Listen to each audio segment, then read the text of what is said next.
ಅಸ್ಸಲಾಮು ಅಲೈಕುಂ ಚಿಕ್ಕಮಂಗ್ಳೂರು. ಇವತ್ತಿನ ವ್ಲಾಗ್ಗೆ ಎಲ್ಲರಿಗೂ ಸ್ವಾಗತ. ಇವತ್ತು ನಾವು ಕಾಲೇಜಿನಿಂದ ಹೊರಡುವಾಗ ನಾವು ಹೀಗೆ ಒಂದು ಸಣ್ಣದಾಗಿ ಒಂದು ವ್ಲಾಗ್ ಮಾಡುವ. ಈಗ ನಮ್ಮ ರಸ್ತೆ ಫುಲ್ ಕೆಸರು. ಆ ಕೆಸರಿನಿಂದ ತಪ್ಪಿಸಿಕೊಂಡು ಈ ರೋಡಿಗೆ ಬಂದು ನಮ್ಮ ಗಾಡಿ ಹತ್ತಿರ ಹೋಗುವಾಗ ಅಲ್ಲಿ ಅವನು ನಮ್ಮ ಗಾಡಿಯನ್ನು ಬಹಳ ದೂರದಲ್ಲಿ ನಿಂತಿಸಿದನು.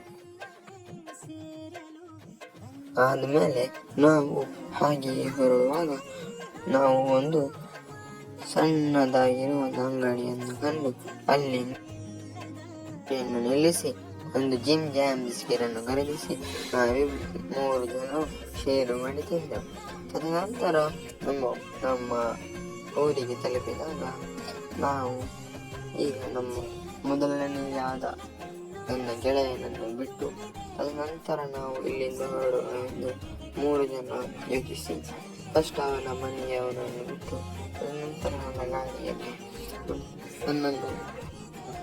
ನನ್ನ ಆತ್ಮೀಯ ಗೆಳೆಯನನ್ನು ಅವನ ಮನೆಗೆ ಬಿಡಲು ನಾವು ಈಗ ಹೋಗುತ್ತಿರೋದು. ಹೀಗೆ ಹೋಗುತ್ತಿರುವಾಗ ಅವನ ಮನೆಯ ದಾರಿ ಹತ್ತಿರವಾಗುತ್ತದೆ. ಆಗ ಅವನ ಗಾಡಿಯಿಂದ ಇಳಿದು ನಾಯಿಯನ್ನು ಓಡಿಸಲು ನಿಲ್ಲುತ್ತಾನೆ. ನಾಯಿಯನ್ನು ಓಡಿಸಿದ ನಂತರ ಅವನು ಹೋಗುವಾಗ ನನಗೊಂದು ಟಾಟಾ ಮಾಡಿ ಅವನು ಹೋದ. ಹೀಗೆ ನಾನು ನನ್ನ ಮನೆಗೆ ತಲುಪಿದೆ. ನಾವು ಇನ್ನು ಭೇಟಿಯಾಗುವ ಮುಂದಿನ ವ್ಲಾಗಿನಲ್ಲಿ.